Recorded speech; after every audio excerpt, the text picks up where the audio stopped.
Welcome to the new Alfa Romeo Giulia.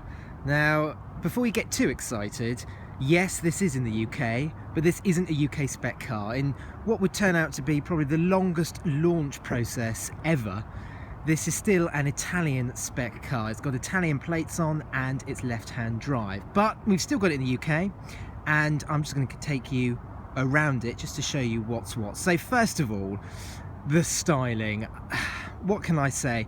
It looks absolutely spectacular, doesn't it? Just look at the curves at the front of this car. We've got the new Alfa Romeo grille with the new Alfa Romeo badge. Quite simple design. And on the road, what with that side number plate, it looks like nothing else on the road, especially in the compact executive class. It's really only the Jaguar XE that gets close in terms of good looks, but this is a really lovely looking car. Let me just take you along the side. And I mean, overall it is quite a simple design. There's no sort of creases and sharp sort of angles. There's just that single chrome window surround, and that's pretty much it really, and that's the rear 3/4, and it's just a really very nice design. This is what it looks like from the back, and it's just, again, it's just a very simple design. It's nice and curvy, and I think it's immediately distinctive. I think if you saw this on the road, you wouldn't think, oh, that's another BMW clone. It looks very different indeed. This particular car is the Speciale trim. Well, as close as the Speciale trim as we're going to get in the UK, because of course this is an Italian spec car. So we've got these 18-inch wheels that fill the arches fairly well. Very nice design indeed. There we go. Let's just hop in, shall we? Now I'm going to give you a bit of a dashboard pan in a minute, but let's just look at the back seats. Now there's a lot more space back there than there is in the Jaguar XE, which is good. And let's just hop in and get out of the cold. And this is the dashboard. Really very nice indeed, isn't it? Some nice design cues there. This steering wheel is lovely. Not only does it look really nice, but it's very nice to touch. The leather on it is fantastic. There's also optional extra paddles, and they're very much like something you find on a Ferrari or a Maserati, and they're metal, and they just got a lovely action to them. They're not sort of like wheel mounted plastic things you get on a Jaguar. They are proper paddles. And so we've got your infotainment screen there, come down. Again, it's really nicely styled. But this is slightly where the Giulia falls down, because the plastics in here are absolutely fine until you start fidgeting with stuff. So this is obviously a nice copy of the Audi system, but it doesn't really feel that good to touch, nor does the volume button here, and this is the button here for the DNA, so the drive mode select, to you and I button.